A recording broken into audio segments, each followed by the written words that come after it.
Hello fellow book nerds, this is Gabby and I'm back with another wrap up. Let's talk about November. Hello everyone, welcome to another video. Today we're doing a wrap up, so we're going to talk about all the books I read in November.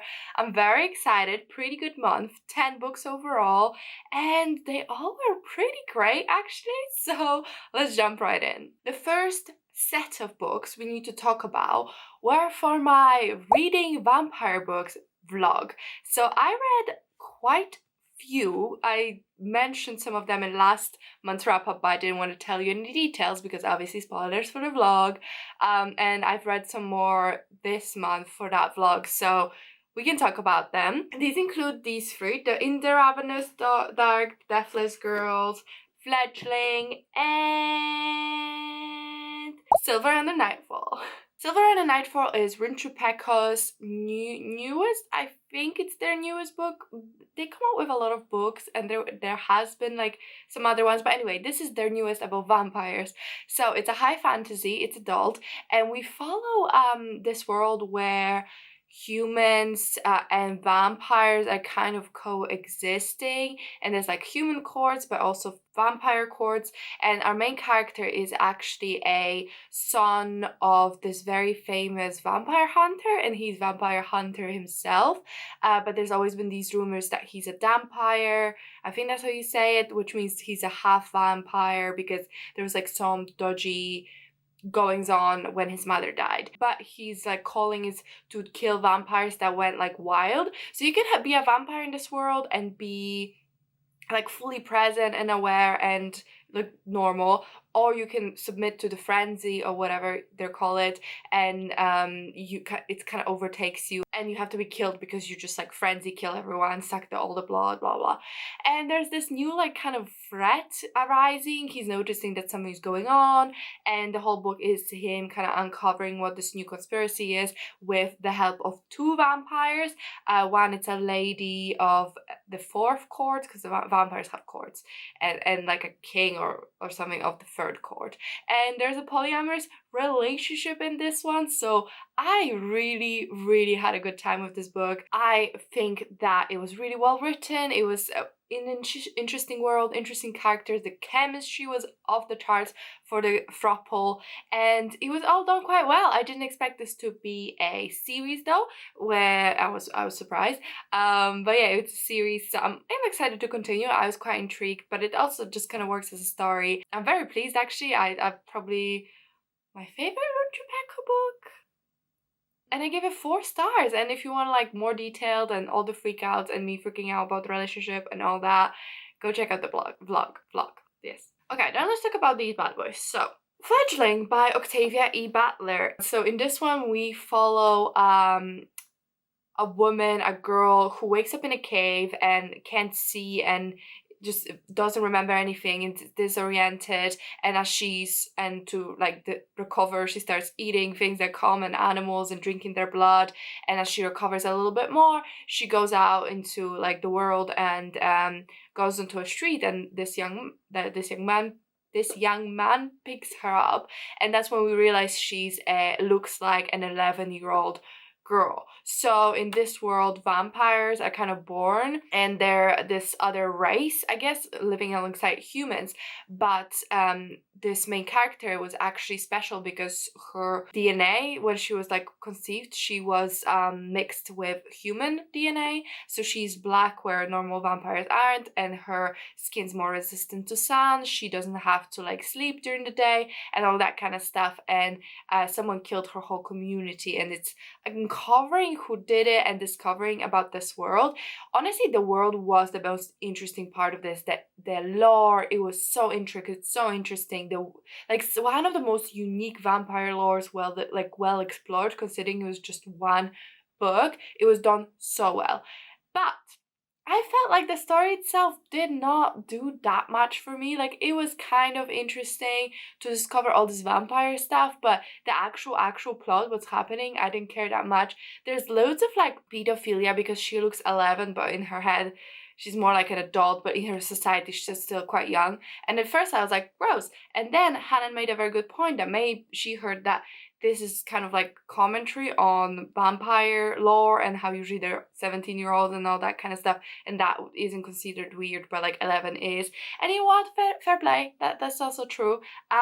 But it did give me a ick. Maybe I could have been more forgiving or looking for excuses if I enjoyed the actual plot more, but as it was, I would have given it 3 stars. Next up, I read The Deathless Girls by Kieran Millwood Hargrave. So this book is a retelling of the origins of Dracula's brides. So we follow 2 twin sisters who are part of the Travelers community. It's the day of their 17th or something birthday, which means that they will get their fortune told.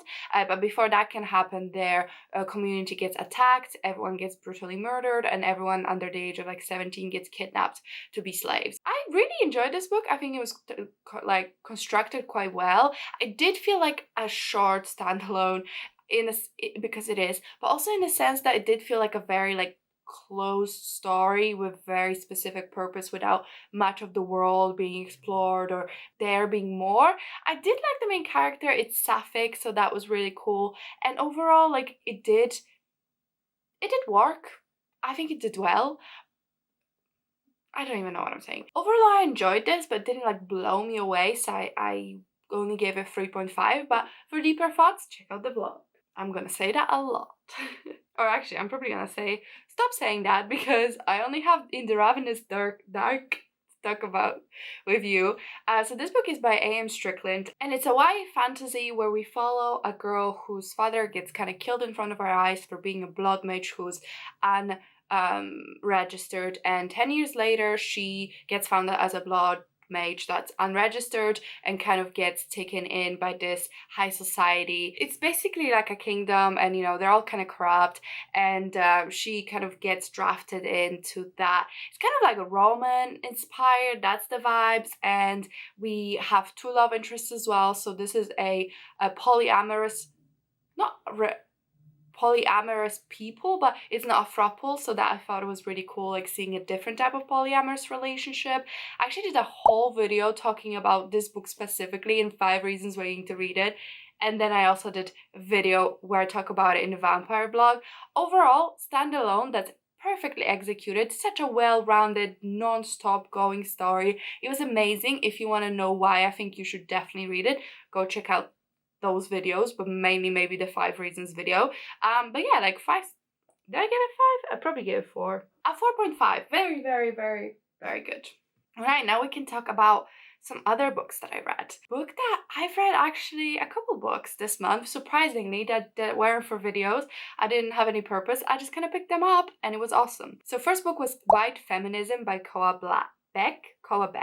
So it's a non-fiction book. You know, it's a non-fiction November. I had the audiobook and it was amazing. So this book talks about the concept of white feminism and the concept of like self-serving individual level feminism. I just thought it was so well executed and looked at it in such an intersectional way that it really made an impact. I really liked this book. I thought it was executed flawlessly. The audiobook is super interesting, and I would highly recommend this one if you're interested in nonfiction.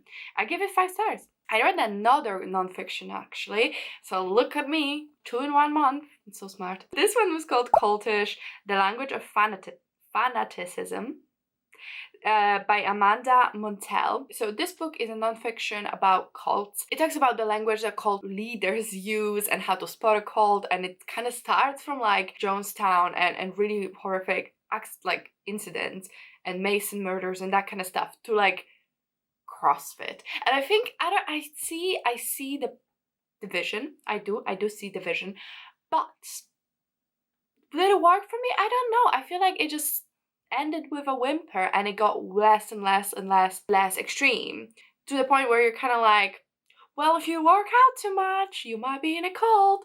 It's a little like, I understand. I really understand what the author was saying. It just felt like maybe we should have flipped it. But at the same time, everyone knows that like Johnstown is a cult, you know what I mean? But not everyone maybe realizes that things like CrossFit or SoulCycle use cultish language. So I understand the vision. Just for me personally, I thought it was just okay. I gave it 3 stars because it was educational, but after the highs of white feminism, of how well executed that audiobook was, how I felt just like so sucked into the story and the narrative and learned so much, it just felt a little bit anticlimactic, but it was pretty good. Next up, I read one of my most anticipated books of the year, which is What Souls Are Made of, a Wuthering Heights remix by Tasha Suri. So this is part of this like book series where authors of color or marginalized authors retell classical stories. So I think they've done Little Woman, and now this one is Wuthering Heights. So in the book we follow Kathy, is it? I forgot their names. But anyway, we follow 2 main characters. One is a Indian boy living, so the main, let's take it from Kathy's perspective. So Kathy and her brother are kind of orphaned now, but they're adults, and it's set in like 1800s or something, 1900s. Kathy and her brother, their father took in this little boy when he was little, this Indian boy, to like kind of be part of the family, and Kathy and him grew up together, and they grew to love each other, and then their relationship kind of fell apart. And like the original story is about toxic relationship, toxic love, and 2 terrible people loving each other. I feel like the book tried to make them seem terrible, but they never seemed that terrible to me. And overall it's more of a love story. I've never read Wuthering Heights. I've only read like synopsis and kind of dissections of the book, so that's the only perspective I have. But I don't know, I just feel I liked it. I think it was fine, it was alright, it was like 3.5, but I didn't love it. And Tasha Suri's her other book, Jasmine Throne, I adore with my whole heart. So this one was good, it was fun. I don't have any strong feelings towards it though. Then I read Locklands by Robert Jackson Bennett. So this book is the 3rd book in the Foundryside trilogy, which I am doing a read along for. So hopefully you've like tuned in at some point. This is the last book, so we had a live show already. So if you want to watch that, it'll be linked somewhere. But I don't know, I really like this book. Having done the live show, I do see more flaws in it. So what it's about, the 1st book is about a girl who is a thief and an ex-slave, and she has this special power that lets her see scribings. And scribing in this world is like special type of writing that you put on objects to give them superpowers or like make them do things that they wouldn't otherwise. You can scribe a boulder and be like, you weigh nothing, and it's like light as a feather, and you could just pick it up, right? So that's kind of the thing, and she can see them, and she finds this key who is sentient and has a voice, and it's kind of like adventures from them. And I feel like the series, the 1st book, was so vastly different from the last book, where it started like a little bit fantasy, like light fiction, like let's go on like heists and all that, and then it ended like super sci-fi, high level epic battles of giants. And it went from something really logical and the magic system being super strict and hard and really spelled out on the page, to being super epic, to the point where you kind of don't understand it. So every book I did like less, like 1st book amazing, 2nd book good, and this one pretty good. So that's how I would do it. I still gave it 4 stars, because I enjoyed it a lot.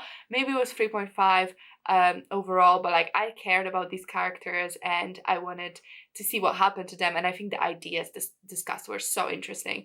So I still recommend the series overall, and I think it was well invested time from our book club. Next up, I read Bloodless Ties by Katie Wismer. So this book is book 3 in the Marionette series by Katie Wismer, who's a fellow author-tuber, booktuber. I mean, I'm not an author-tuber, but she is, and I've been watching her videos for ages, and I'm really into this series. Like, I think the book 1 was pretty good, book 2 was really good, and now we have book 3. So the book One, what it's about is about a girl who is a blood witch, and she enters this academy to become a marionette, which is kind of like a personal protector of royalty and royalty in this world of vampires. So like I said, I really loved book 2, so I had high expectations, and overall I really liked this one. It got way smartier, like each book gets smartier and smartier. I'm into smart. Smart was well written, good job. I had a good time with the characters. I think it was interesting, the plot was quite interesting.